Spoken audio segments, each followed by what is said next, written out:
So as you all know, my name is Shivani Mehrotra and I teach economics, management and law subjects for the students of classes 10th, 11th, 12th, BA, MBA, BCom, MCom, IAS, PCS, UGC NET, PhD entrance and other such competitive examinations. And so I have brought a new video regarding Keynesian theory of employment. One of my students had asked me to make a small video about this theory, and I think that most of you or almost all of you might be having some or the other confusion regarding this. So this video will be entirely in English. If any one of you want me to explain it in Hindi, I will do that in a separate video because the concept is quite a bit large one. So in that case, if I'll merge Hindi and English both, it will be a very long video. So in that case, I'm just starting off with English first. So all of my students who are studying in English medium, I think it will be very useful for them. Please do share this video among your friend circles. You can just paste and copy and paste the link in your WhatsApp groups, and also you can tell your other classmates if you find this video useful for you. Okay, so let's begin with. As you all know, that today's topic is Keynesian theory of employment. So, brief about this theory is that the Keynes, J.M. Keynes, as we commonly know him, he was a person who made this theory based on the short run phenomena. So, whatever we are going to study as of now will be based on short run thinking. That means we are considering a period of less than 1 year. So, we'll go point by point so that nothing is left out. So, as for the first point, as per Keynesian economics, the government should increase demand to boost growth in the economy. That means if there is less of demand in the economy, that means the growth of the economy will be stagnant or constant. But if I try to increase the demand, it will lead to higher growth in the economy. Next point is Keynesians believe consumer demand is a primary driving force in an economy. This simply states that if the consumer is wanting more and more of a particular product, or there are many consumers and their demands also varied, so it will lead to larger production. So in that case, what will happen? The suppliers will try to provide more goods and services. So consumer demand should be there in order to boost the economy and in order to drive the economy towards progress. Next point is, as a result, the theory supports expansionary fiscal policy. Its main tools are government spending on infrastructure, unemployment benefits and education. What is expansionary fiscal policy? Fiscal policy is used by the government to provide help to the lower sections of the society. As we all know, government has its income through the direct and indirect taxes, but the government tries to spend the earned money through taxes on various government benefit schemes, like on education they provide Sarv Shiksha Abhiyan, on various other policies, on the construction of roads, bridges, dams, railways.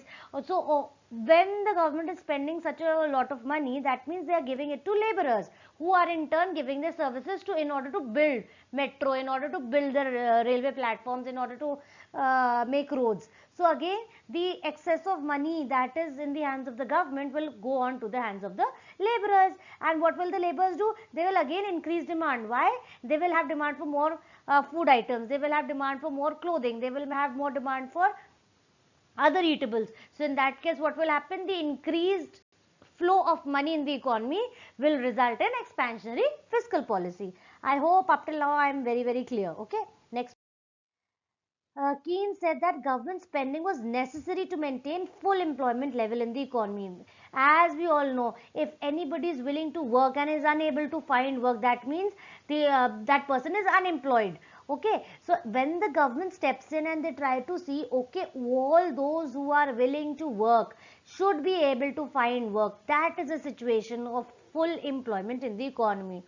So as per Keynes, he said that government is trying very hard, or in the short run government tries very hard to maintain the level of full employment in the economy. That means if there are around 20 people in the economy, all 20 people should find work to work, should find a place to work. That means they are all employed. Next, according to Keynes, new tools are required to help the economy grow. Now, what are the new tools? These are propensity to consume, multiplier, marginal efficiency of capital, and the liquidity preference. Now, each of these points has their specific relevance. What is propensity to consume? For example, if I am earning 100 rupees, my propensity to consume is of 100 rupees. That means I will be able to spend 100 rupees on consumption.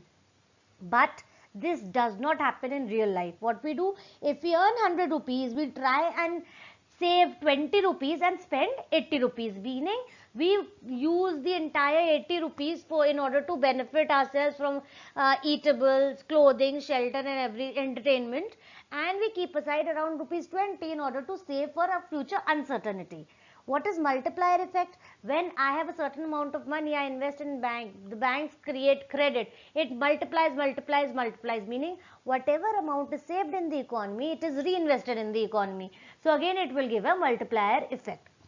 Marginal efficiency of capital. This is again the interest that we earn on capital, or how much is the capital used in order to increase the production. And finally, liquidity preference. See, there are three basic motives in order to hold cash. That is liquidity preference. If we don't want cash, what will we do? We will put that money in fixed deposit. But if we want liquidity, so Keynes suggested three types of transactions for liquidity preference. First is a transaction purpose. What is transaction? I need to buy 1 kg of sugar. I will go to a nearby shop. I will buy 1 kg of sugar and give the amount that is required, meaning around 10-20 rupees, whatever the rate of sugar is at that time. So that means for transaction purposes, I will require liquidity. Point number 2, for speculative purposes. Sometimes I feel, okay, today the stock price of Wipro is down, I will purchase some shares of Wipro and sell it at a later date and time. So what am I doing? I am speculating. I am entering into a speculative market where I have no clear idea what will happen in future, but on the estimation, I will try to invest now in order to reap higher benefits in the future. And finally, we have precautionary motive. That means, what happens if I fall ill? What happens if I need medicine? What happens if I go to the hospital? How much will be spent at that time? So for these uncertain events also, we save some amount of money. So that means liquidity preference is there for three motives. First one is for transactory motive, second one is for speculative motive, and third one is for precautionary motive. The principle of effective demand. See, the entire theory of Keynesian employment theory is based on the principle of effective demand. We'll look a brief into what is the effective demand. So in the Keynesian theory of income and employment, determination of effective demand occupies an important place. In an advanced capitalist economy, the level of employment depends upon the level of effective demand, and greater the level of effective demand, the greater the amount of employment in the economy. So it is a short run principle. If the demand is high, the employment will be high. If the demand is low, the amount of employment in the economy will be low. Very simple concept. If I am demanding more of pens, that means the workers who are producing those pens will be in high demand. If I am requiring more of t-shirts, then those workers who are manufacturing t-shirts will be in high demand. Simple common sense, nothing more to worry about, okay? Comes what? Aggregate supply function. What is this? When the entrepreneurs employ some people, they incur some cost of production. Why? Because I need to pay the labor for the services that they are giving to me. So that means if I am employing 15 laborers, I need to pay 15 laborers. If I employ 35 laborers, I will have to pay all those 35 people.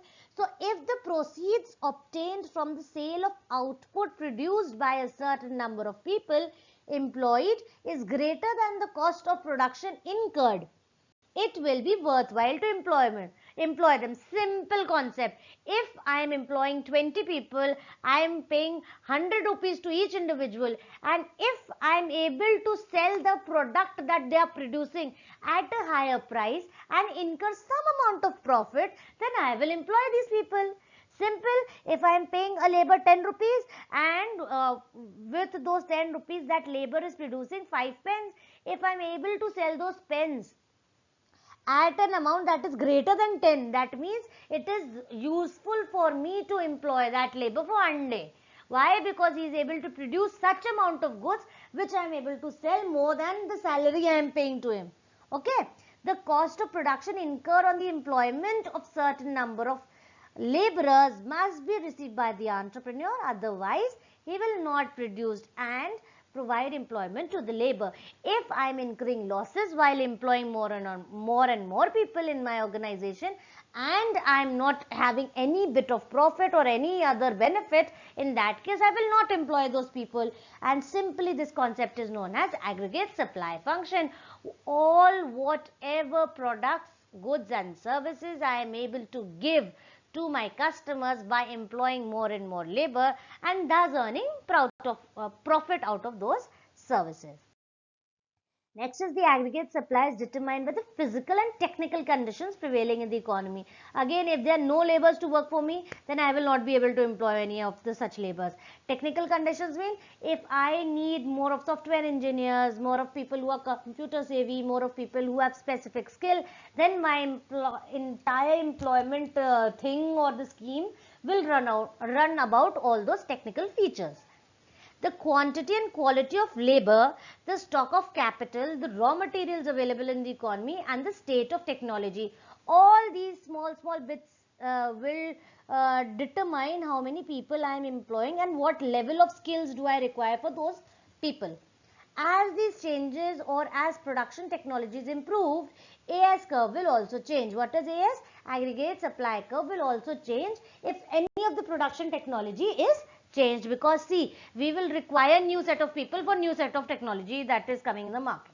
Simple. Next comes what? Once all the men are willing to get employed are employed, we will have a state of full employment, as it is given by Keynes that always we should have full employment in the economy, which is generally a theoretical concept. It is not possible in real life. Okay. When the state of full employment is reached, further increases in aggregate demand or expenditure will be unable to increase employment further, since the output of goods and services cannot be increased further, as no more labor is available for production after full employment level is reached. Simply, if we have reached the level of full employment, I will not be able to hire more people, because nobody is left. Everybody who is willing to work has found work. Therefore, aggregate supply curve will assume a vertical shape after the full employment level. Why? Because in the short run period of time, no more people can be employed, and hence the employment cannot be enhanced. Now, this is the graphical representation of the theory, where you can see the curve rises from point O till point AS. First, it is a generally rising curve, and thereafter it becomes vertical and very straight. Why? Because now after full employment level, that is NF, no further people can be added to the employed force. What is N2? N2 is involuntary unemployment. Okay, the space between N2 and NF. On the y-axis, we study receipts, meaning all the consumption demand and the demand coming from various people in the economy. Okay, AD is what? The aggregate demand function. So, the place where the aggregate demand function and the aggregate supply function cut each other is known as the point of equilibrium. You can see at point E. So, I think this is easily clear. Okay. Next point. Aggregate demand function also has 4 components. Okay. First is what? Consumption demand, investment demand, government expenditure, and net exports, that is exports minus imports. Consumption demand, as we all know, we need money in order to fulfill our consumption needs. Investment demand, we need certain amount of money to invest again for our future needs and wants. Government expenditure, what is it? When the government spends on goods and services that is required by the people, like construction of roads, bridges, dams, railways, metros, etc. Net exports, exports which should be higher and imports which should be lower. So, the difference between the exports and the imports will be net exports. Other important concepts that we confine ourselves to the consumption demand and investment demand only, because no other point is required for this theory as of now. Marginal efficiency of capital, what does this mean? It means the expected rate of profit by the entrepreneurs from the investments they propose to undertake. If as an entrepreneur I am willing to invest around 10 rupees, and in order to invest those 10 rupees I want just 1 rupee of profit per 10 rupees, so it is absolutely fine. And this is what? This is the marginal efficiency of capital. That is 1% or 1 rupee profit I will take when I will invest 10 rupees in the production industry. Next comes is what? Employment and output. What is this? Is a very small flow chart so that you can understand the concepts better. We divide the aggregate demand into two parts: consumption demand and investment demand. Consumption demand again is divided into two parts, that is income and propensity to consume. See, income is a portion of consumption demand. That means if I'm earning 100 rupees, my income will be 100, and from those 100 I can either spend entire 100 rupees on consumption, or I can spend around 90 rupees on consumption and save the 10 rupees. What is the investment demand? Investment demand is again divided into two parts. One is the rate of interest, the other is marginal efficiency of capital. Now the rate of interest again depends upon how much I am willing to invest and how much I am willing to take, and the rate of interest which is prevailing in the economy. So money supply and liquidity preference. If people are willing to hold back their money, they are not willing to invest it anywhere, that means there are more liquidity preference available in the economy. Then in that case the rate of interest will be low. Why? Because people are not giving money only. If the money supply in the economy is very high, everybody is wanting to invest, okay, you also invest, you also, then the rate of interest might fall down because everybody is there to invest in that economy. Okay. Marginal efficiency of capital again is what? Cost of capital, and the other part is prospective profits. How much I am willing to invest and what all profits I am willing to take. Okay, so I hope this is clear, and in a very short span of time I think I have explained the entire theory. Still, if there are certain doubts, there are certain problems, or you have any other points that I am not clear, so you can just write in the comment section below, or you can give me a message so that I can clear your doubt on that particular topic. Please do share this video with your friends, with your colleagues, whosoever is wanting to study for the above mentioned examinations. I hope I have cleared your doubts, and I hope this video will be beneficial for all those students who can sit at their home and study free of cost. Okay, thank you so much. Have a nice day.